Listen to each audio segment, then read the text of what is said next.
This is the story of a proud and simple man from a small town known as Brockton, Massachusetts. In time, he would become one of the most feared heavyweights in boxing history. Only one man in this division ever retired as both an undefeated champion and an unbeaten professional. And no fighter ever wore the crown with as much determination and relentless punching power as the man they used to call the Brockton Blockbuster. This is the story of one of boxing's best, Rocky Marciano.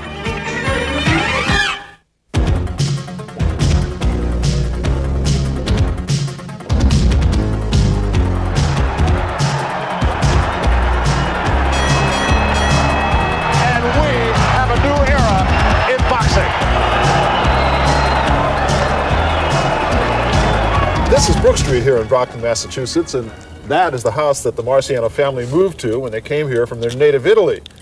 They were not the easiest of times.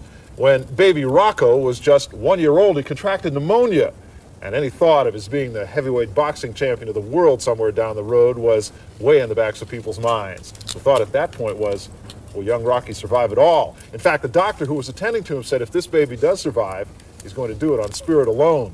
And that became the hallmark of Rocky Marciano's career. Sonny Marciano was 10 years Rocky's junior, and Sonny, I think it's interesting that baseball was really the first love for Rocky, not boxing. That's correct, Barry. His ambition was to become a Major League Baseball player, and of course this is the playground that he played most of his baseball, right here at James Edgar Playground. I think that Rocky, though, overall was just an all-around good athlete. He excelled in football as well for the Brockton High School team. I think that probably was the reason he went into boxing, because of his all-around athletic, ability. Rocky started boxing in the Army, but it was a neighbor, and in fact a neighbor who lived in that house right behind you, Sonny, Ali Colombo, who got Rocky started in boxing, and he was going to be his friend and confidant not only through his boxing career but for the rest of his life. Nonetheless, and even with Ali's support and the family's support, his amateur career was something less than sensational. That's true. Although he lost a few fights in the amateurs, he fought with a badly bruised hand, and one of the decisions was a very badly, called decision. It went to Coley Wallace, who really didn't deserve to win that fight. Like every up-and-coming heavyweight, Rocky Marciano had problems finding sparring partners and, in fact, people to fight at all. And in some cases, he had to go to a sometimes fighter named Sonny Marciano. It was 1952, and Rocky called me up and said, would you like to be my sparring partner throughout the state of Maine? My mother didn't want me to fight, so I fought under an assumed name. As a matter of fact, I fought under Zulo and Pete Fuller. It was quite an experience. We put on some good shows. Of course, the crowd, upon seeing me, knew immediately that I had to be a brother. We looked so much alike, but it was a great experience. Well, even though Rocky won his first 35 professional fights, there were still the New York skeptics, and it wasn't until Rocky fought a fellow by the name of Rex Lane, an up-and-coming heavyweight from Utah, that he really quieted all the New York critics. On July 12, 1951, Rocky Marciano climbed into the ring to face Rex Lane as the underdog. It was a role that Rocky knew well. He had fought back against the odds all of his life. Going into tonight's fight, Rocky Marciano in dark trunks has had 36 professional fights, winning all of them, 31 by knockouts. Lane has a big win over Jersey Joe Walcott and a knockout win over the hard-punching Bob Satterfield.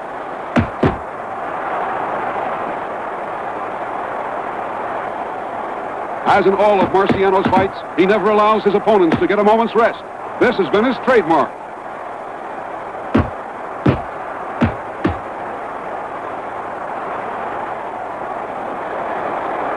Marciano always on the move, trying for that big payoff punch.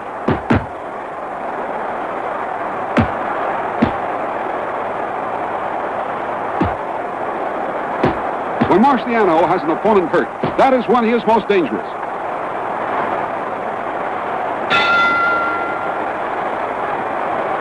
Early in round 6, Marciano hits Lane with a punishing left. That punch really hurt. Lane is tired now, and you'll see how he lowers his guard. A dangerous mistake against Marciano.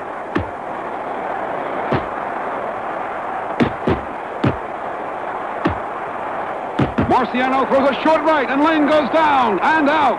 Marciano knocks out the rugged Rex Lane in 6 rounds. After the fight, one of Rex Lane's friends described Marciano's knockout punch as shearing Lane's front teeth off at the nubs. Marciano is now the top contender to Ezzard Charles' crown. But first, he would have to tangle with the legendary Joe Louis. Rocky would only receive 15% to Joe's 45% share of the purse. In the end, this fight would signify the rise and fall of two of the greatest heavyweights in boxing history. By round number 8, Joe Louis is still in there punching. Marciano in the white trunks shows on his face the effects of Joe's stinging punches. Note the puffiness around the eyes. Nevertheless, it's not the Joe Louis of old. He's taking a battering too, for Rocky has plenty of steam in his younger fists.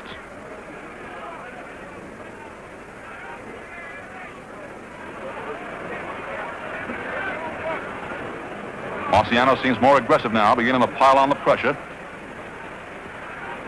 Beginning to quicken the tempo and the pace, making it tougher on the older Joe Louis. Marciano seems to be landing more frequently now. Louis looking just a bit tired. Marciano just as strong as ever. Bull-like in his rushes. A solid left, and down goes Louis. A left hook to the jaw. And Louis takes the count on one knee. Goldstein counting over him. Now he's up at his feet. Ready to meet Rocky Marciano. It comes plowing in. Louis trying to hold on. Marciano trying to end it right here and now. Louis using all his ring experience, trying to hold on. Marciano trying to get that one punch home. Back against the ropes goes Louis. A left and a right, and down he goes, and through the ropes on the apron of the ring. It's all over. He can't get up. He's being helped to his feet now by referee Ruby Goldstein, and Dr. Vincent Nautillo, the Gordon's ringside physician, and all of Joe's handlers are looking after the former champion now. But apart from the days he's in, Joe is okay. The comeback of Joe Louis had ended tragically. For Rocky, it was a $24,000 payday. After cashing the check, he hid his money in his bathroom at the Belmont Plaza Hotel. Rocky was a contemporary hero with the traditional values of a simple man who remembered his past. So Rocky Marciano had beaten Joe Louis, the man who was acknowledged to be the greatest heavyweight champion of all time. But still, there was the criticism. Criticism by the press, who said if they had fought a decade earlier, it would have been no contest. Joe Louis would have won the fight.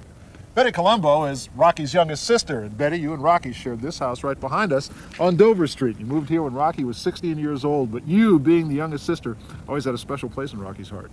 I sure did. I was 10 years younger than Rocky, and he always treated me as the prima donna of the family, and I enjoyed it very much, admiring him, being the oldest brother, and it was just a fun thing. Well, the family spent a lot of time in that greenhouse right there. Rocky spent most of his time right over here in this park. He sure did, Barry, as did my two brothers, Lou and Peter. You might say that this was home away from home for them. Even though home was right across the street. But Rocky was really the protector of everybody, wasn't he? Yes, he was. He, especially the girls of the family. It was years later, though, that James Edgar Playground paid homage to its most famous resident by erecting that plaque right over there to Rocky Marciano, Brockton, Massachusetts' own heavyweight champion. Betty, after Rocky beat Joe Louis, the public clamored for a fight with Jersey Joe Walcott. But that was not about to happen for quite a while, and I would have to think that, combined with the frustration that Rocky must have felt over his manager Al Weil, who was taking 45% of Rocky, which is just an overwhelming sum by any standards, I would have to think there was an awful lot of frustration for Rocky. Well, there was, Barry, and I think that Rocky was ready, and I think that the public was ready, and I think the fact that he had to wait for a chance made him hungrier. So while Rocky did wait for that chance, he had to bone up on people like Lee Savold, a 17-year veteran of the ring. It was merciless. February 13th, 1952. Rocky had been in bed 2 days prior to the Lee Savold fight with the flu. Others would have asked for a postponement, but not Rocky Marciano. As the country begged for a Walcott-Marciano title fight, Rocky battled Lee Savold.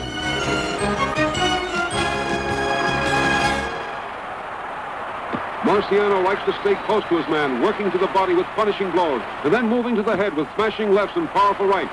Boxing experts say that Marciano never lets you get set for a punch, doesn't give you punching room. Although Savold will at times make Rocky miss, most of Marciano's punches get home. Both Rocky Marciano and Lee Savold were leading contenders for Jersey Joe Walcott's heavyweight crown. This fight will determine who will challenge Jersey Joe for that title. Marciano is a 3.5-to-1 favorite in this fight with Savold. 4 months previous to this fight, on October 26th, Marciano knocked out the great Joe Louis in 8 rounds. Nothing seems to stop Marciano as he continues his relentless attack. In the years to come, whenever they discuss punchers, Marciano will always be mentioned. Coming into this fight, Marciano had 39 professional fights and 39 victories. 32 of those victories were by knockouts. Here against a rugged, game Lee Savold, he is not to be denied. Savold almost out on his feet. The bell rings for round 7, and Lee Savold cannot answer the bell. In the end, the New York Times called it the worst beating in Savold's 17 years in boxing. Savold was hospitalized overnight because his teeth had been smashed into his gums. Rocky was ready for the title, but Jersey Joe Walcott was not willing to comply. So 31,000 fight fans gathered at Yankee Stadium on July 28, 1952, to watch Rocky Marciano take out his frustrations on former light heavyweight Harry Kid Matthews. Rocky never even wanted this fight. It's a shame for Kid Matthews, he didn't feel the same way.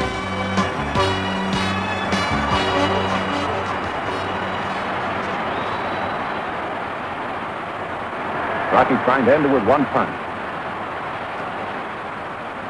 Matthews keeping his gloves down a little low. That's dangerous.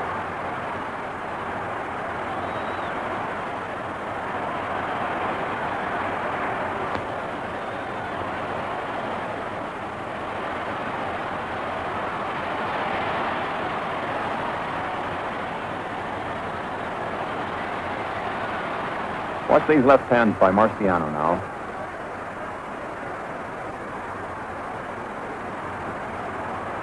There it is. And down goes Matthews. Will he beat the count? He struggles gamely, but you can see he's out. Desperately trying to get up, and he crumples over, and it's a knockout for Rocky Marciano. And is he happy? Rocky had cleared the last hurdle in his quest for a shot at Jersey Joe Walcott's title. After 42 consecutive wins, Rocky Marciano was on the verge of greatness. When he returned to Brockton, he was a national figure and the pride of a small Massachusetts community. After that fight, Rocky Marciano was 42-0, and he was a man with everything going for him. Everything, that is, except a heavyweight championship shot. That building right behind us is the Stacey Adams Shoe Company, and Sonny, that was a building that was very near and dear to your brother. That's very true, Barry. That's where my dad worked at one of the toughest jobs in the shoe factory. My brother would start off his day working out at James Edgar Playground. It's about 150 yards from here. My mother would call him about 5 minutes to 12. Rocky would rush home, and my mother would have a fresh sandwich and a lunch to be brought to my dad. Rocky would run to the shoe factory, get there just before 12 o'clock, and he used to get very upset when he used to see my dad working at such a tough job. He promised my dad one day, he said, "Dad, not before too long we'll retire you."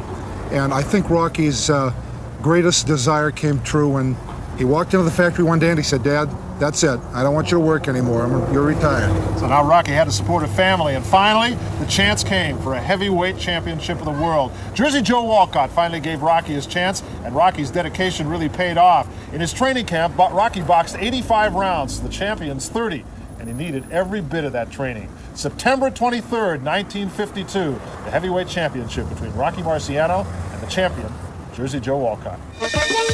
Rocky Marciano retreated into isolation with one purpose, to become the heavyweight champion. Jersey Joe Walcott received 40% to Rocky's 20%, with the same provision set for a rematch should Walcott lose.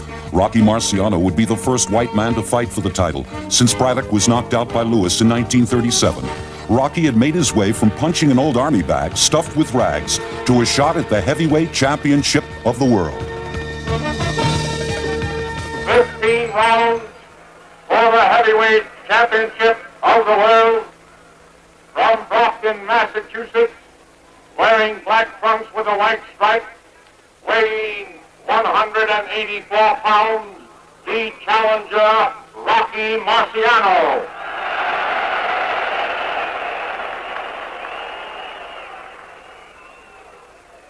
From Camden, New Jersey, wearing white trunks with a black stripes, weighing 196 pounds, the heavyweight champion, Jersey Joe Walcott. This is round one, and Jersey Joe Walcott has come out smoking.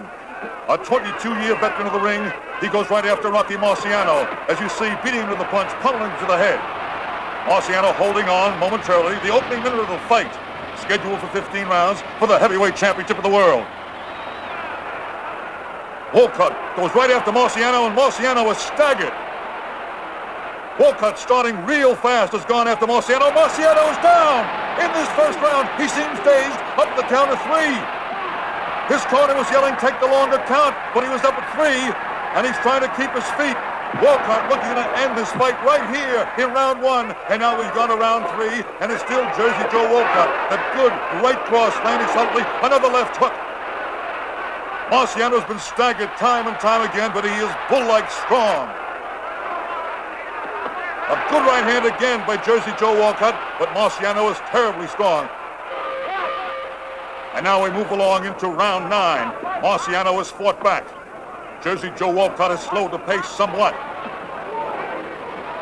There you see Marciano boring in.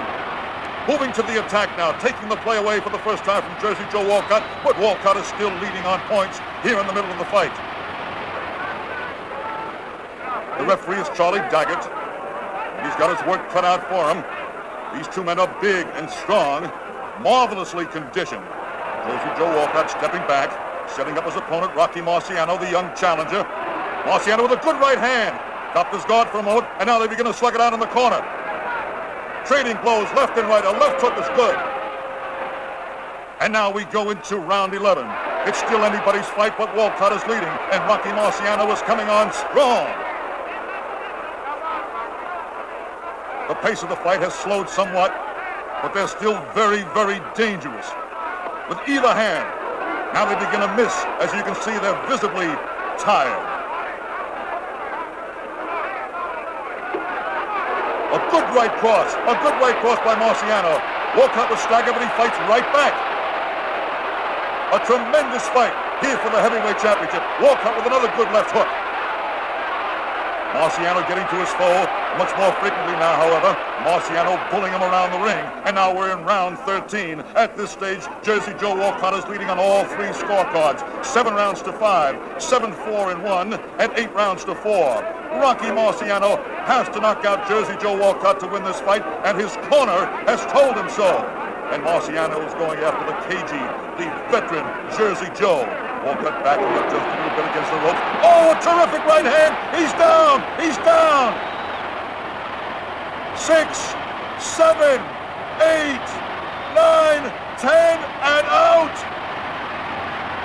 New heavyweight champion of the world, Rocky Marciano, and Jersey Joe is still on the deck. Let's take a look at it again. Watch that right hand. As he backs into the ropes, Wolcott is caught with it. Here it comes. Bang. What a shot. What a fight. When it ended, fight fans had witnessed one of the greatest slugfests in history. Rocky had realized a lifelong dream. He was greeted by a parade lining the streets of Brockton to pay tribute to their native son. The Brockton Blockbuster was the heavyweight champion of the world.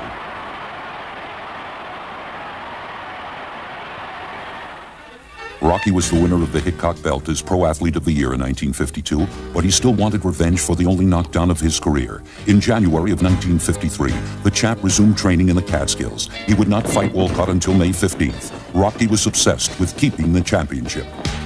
Hello, my name is Rocky Marciano, and on May 15th, I'm going to defend my title against Jersey Joe Wolcott. I'm not forgetting the last time we fought. It was a great fight, and Joe fought all the way right up until the 13th round. At this time, he's going to have to come and get the title away from me, and I won't be giving it up too easy. I'll be fighting real hard. See you all on Friday, May 15th. Thank you. 15 rounds for the World Heavyweight Championship. From Camden, New Jersey, the challenger, wearing black trunks with a white stripe, weighing 197 3/4 pounds, the former world heavyweight champion, Jersey Joe Wolcott.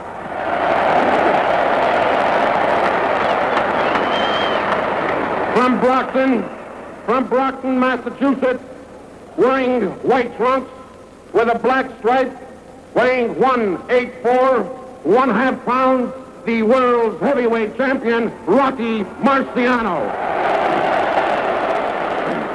This is the first round. Rocky Marciano has come out fast. This time, Jersey Joe Walcott is backing off a little bit from the on-rushing Rocky Marciano.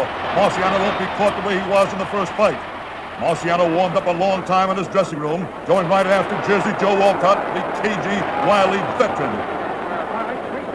The referee is Frank Sikora. Marciano advancing. Jersey Joe feinting. That overhand right missed. Jersey Joe holding on momentarily, and they're separated once again. First round of the scheduled 15-rounder. Marciano boring in. Good left-handed, and there he goes! A short right to the jaw, set down Jersey Joe Walcott. He seems dazed. He's looking up. Will he make the count? No, he's out! He's out! Rocky Marciano has won in the first round. Let's take another look at that short right. It was a left hook and a right cross. Watch the left hook first, and here's that right. Bango, and down he goes. Jersey Joe Walcott looked as though he was fully conscious of what was going on, although he was obviously dazed. Let's take another look at it. And down goes Jersey Joe. See if he got up in time. 4, 5, 6, 7, 8, 9, 10. Walcott later explained he blacked out as the count went from 7 to 10. Rocky was a bitter man over his short end of the purse, but proud to have retained the championship. I thought it was the right uppercut that really knocked him out, Al. Well, that's what it looked to me like. I thought the left hook was setting him up pretty good for that punch, and you finished it with that right hand uppercut. Is that right? I think the left hook hurt him, and he dropped right into my right hand. So Rocky Marciano was now the undefeated heavyweight champion of the world. And when he came back home here to Brockton, Massachusetts, he was no longer the kid who played baseball at James Edgar Playground. He was now a hero. Nicky Sylvester was a lifelong friend of Rocky Marciano. Nicky, you spent an awful lot of time with Rocky right here where we are now in the Brockton YMCA. Well, every time we came down here, we'd go 2 or 3, 4, 5 rounds, 2-minute rounds. When he got through, he'd hit the speed bag or the light bag, but his meal ticket was the heavy bag. And when we get through with that, 2 or 3 rounds, we'd go down into the swimming pool. Now, I'd watch him from up top, and he'd be in that swimming pool from the water just above his shoulders. And he'd be throwing punches, jab, hook, no overhand right, where he had such a devastating punch. Hooks, left hook, right hook, and that was it. He used to love it. Tell me the difference in Rocky Marciano, the kid that you knew, and Rocky Marciano, the heavyweight champion of the world. Well, when he was a kid, he was never a troublemaker. And we were the ones that used to get the fights from him. Became champion of the world, he never changed. He was always the same. Great guy. Nicky, was there ever a revenge factor with Rocky Marciano? Positively. He fought Roland Stars in Madison Square Garden. That was a 10-round fight. In that fight, Rocky won by a few points.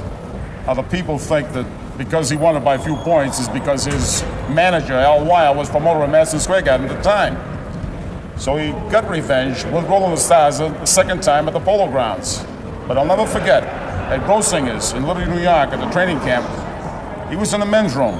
And I went out of my way, I went into the men's room, and I says to Rocky, I says, Rock, I says, you fought Lestaz in a 10-round bout, and I says, and the people think to this day that you lost that fight. You've got to get in there and show them what you can do. And he did. He annihilated him in the 11th round. He could have dumped him in 5 or 6, but he actually held him up. He actually held him up. They continued. In the 11th round, it was over. Let's go back and revisit that fight now. It happened September 24th, 1953. The Polo Grounds in the Bronx, New York. 44,000 people on hand. Roland Lastarza and Rocky Marciano, fight 2. As Rocky prepared to fight Roland Lastarza, word got back to his camp that Lastarza claimed Rocky took so many punches, he had to be punch-drunk. Rocky turned to his handlers and said he wasn't only going to knock the challenger out, he was going to punish him. New York City fans are thinking that the fight will be a repeat of the first contest between these two men, when Marciano, in the white trunks, won a tough decision over the durable Lastarza. So far, the fight has been extremely close, with Lastarza winning the early rounds on his boxing ability, and Marciano coming on strong as the bout has progressed.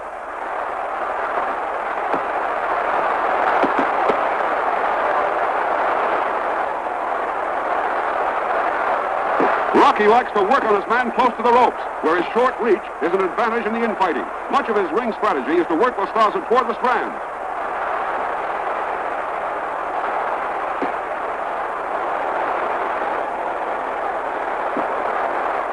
Marciano gets La Starza cornered, and the two men mix it up in a short, furious exchange. La Starza dances away, but Rocky stays right after him.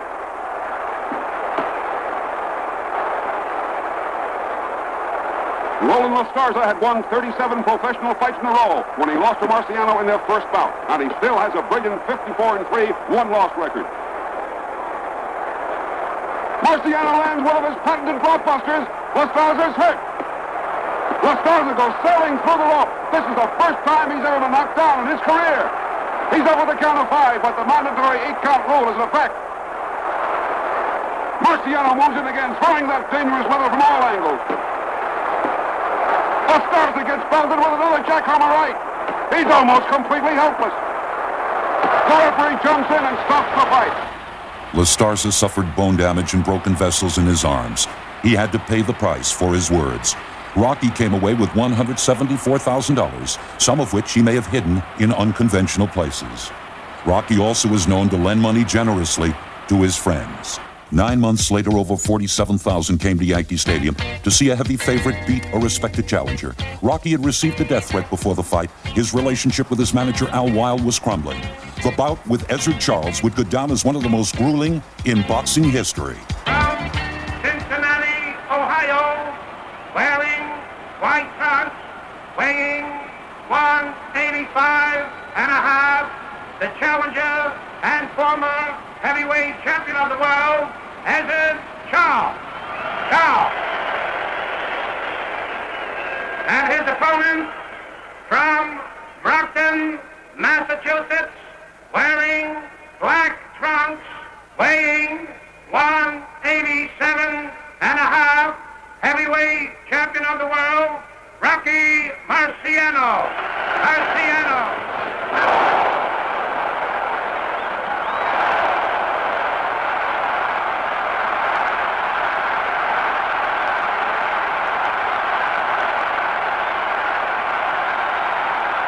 Trouble from solid smashes to the head.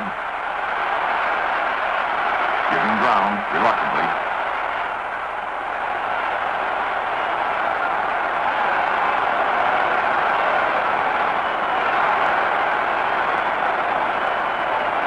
He's a slippery target.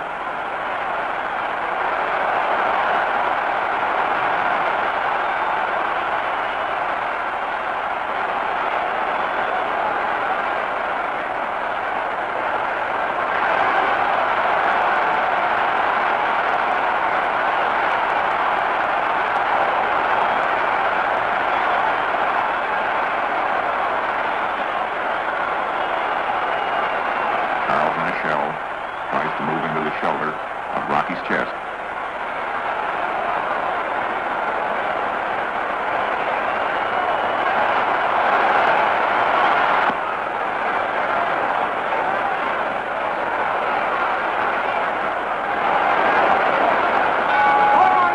Ezzard Charles, a dead game fighter tonight, weathered the storm. Through the 7th and 8th rounds, Charles handed out as much as he took, but now we're more than halfway through the fight.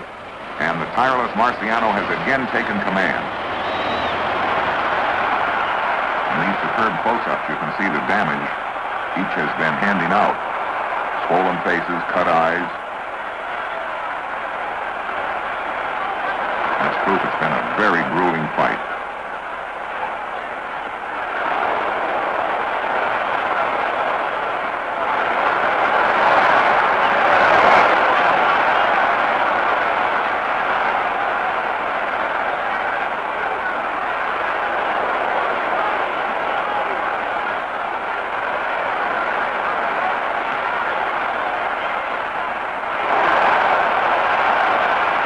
Welts on both the cheekbones of Charles, and now his face is really puffed up.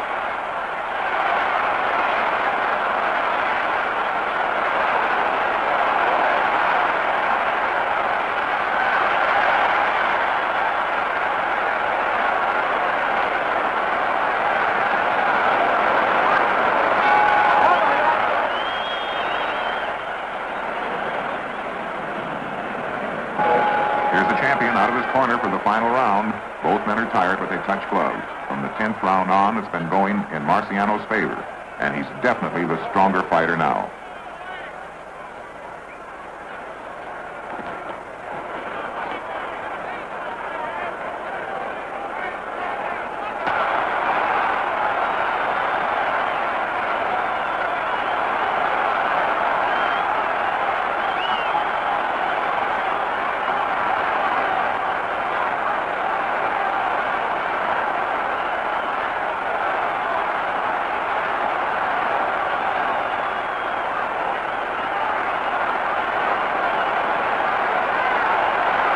first time in 15 rounds, Charles's back touched the ropes. Indication he's rapidly running out of gas.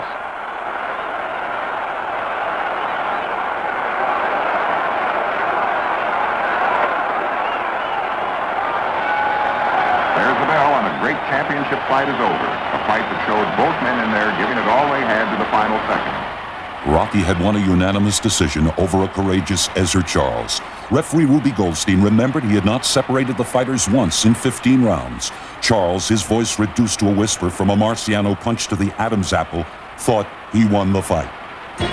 3 months later, 35,000 packed Yankee Stadium for the rematch. Rocky wanted to KO Charles early to dispel rumors he had lost the knockout punch. Foul weather had postponed the fight for 2 days. Few gave Ezra Charles a chance. Unfortunately for the challenger, Rocky was one of them. This is the second time these two have met. Marciano winning a close 15-round decision exactly 3 months ago.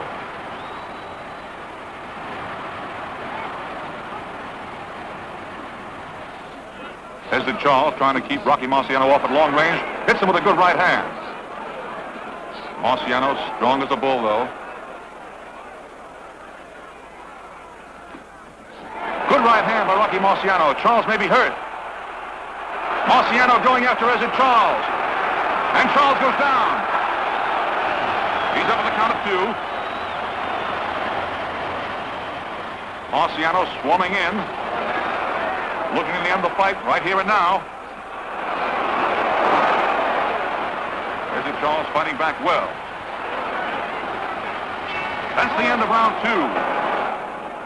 2. The 8th round has hardly started before Charles is to open a cut under Rocky's right eye, but this was to be the final dramatic round of the fight. And from here on out, it's just a case of the bleeding champion measuring his man for size.